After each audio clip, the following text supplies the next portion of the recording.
Picnic কথাটা শুনলেই মনটা খুশি হয়ে যায়। আমরা দেশে থাকতে যেমন শীতকাল পড়লে পিকনিকে যাওয়া শুরু করতাম, ইউরোপের দেশগুলোতে ঠিক উল্টো।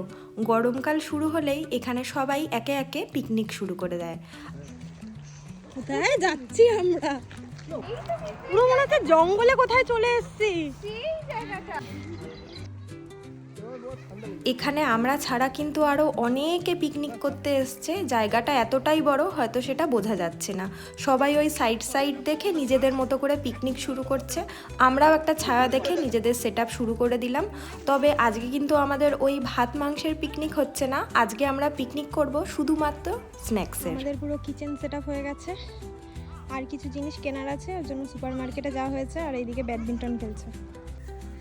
এই পিকনিক স্পটে আসার সময় রাস্তা দিয়ে এই ফলগুলো দেখেছিলাম, কিছুটা তুলে এনেছি। খেতে কিন্তু খুব সুন্দর লাগে, অনেকটা কুলের মতো। এরপর আস্তে আস্তে আমাদের পিকনিকের রান্নাবান্নাও শুরু হয়ে গেছে। এইটা হচ্ছে চিকেন 65 হচ্ছে। চিকেনটা ম্যারিনেট করেই আনা হয়েছিল। ওই সবাই হচ্ছে যা যা জিনিস কিছু কিছু ম্যারিনেট করে এনেছে, সেটাই এখানে ফ্রাই করা হচ্ছে।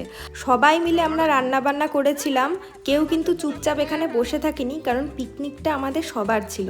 তো এবার ভাজা হচ্ছে সেই আলুর চপ, যার আলুর পুরটা বাড়ি থেকে বানিয়ে আনা হয়েছিল। তবে এখানে প্রপার বেসন ফাটিয়ে আলুর চপ ভাজা হয়েছে, আর আমরা দেশের মতো করে আমেজ নিয়ে আলুর চপ খেয়েছি।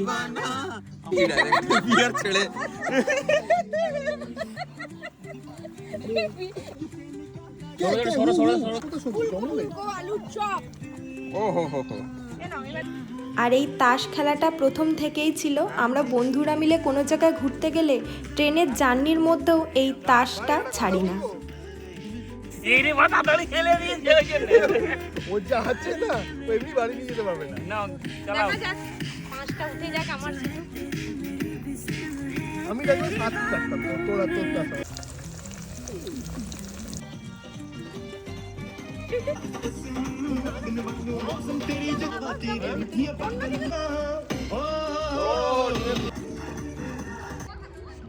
এই জায়গাটা পুরো ফাঁকা একটা মাঠ, আমরা এই জায়গাতেই পিকনিক করলাম।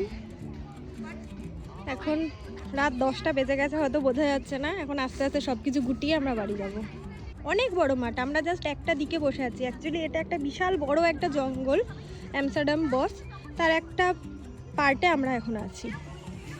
পিকনিক শেষ, জায়গাটা এবার সবাই মিলে ক্লিন করে আস্তে আস্তে বেরাচ্ছি। তো আজকের এই ভিডিওটাও আমি এখানে শেষ করছি। আমাদের এই সামারের পিকনিক আপনাদের সবার কেমন লাগলো সবাই অবশ্যই জানাবেন। আজকের মতো টাটা।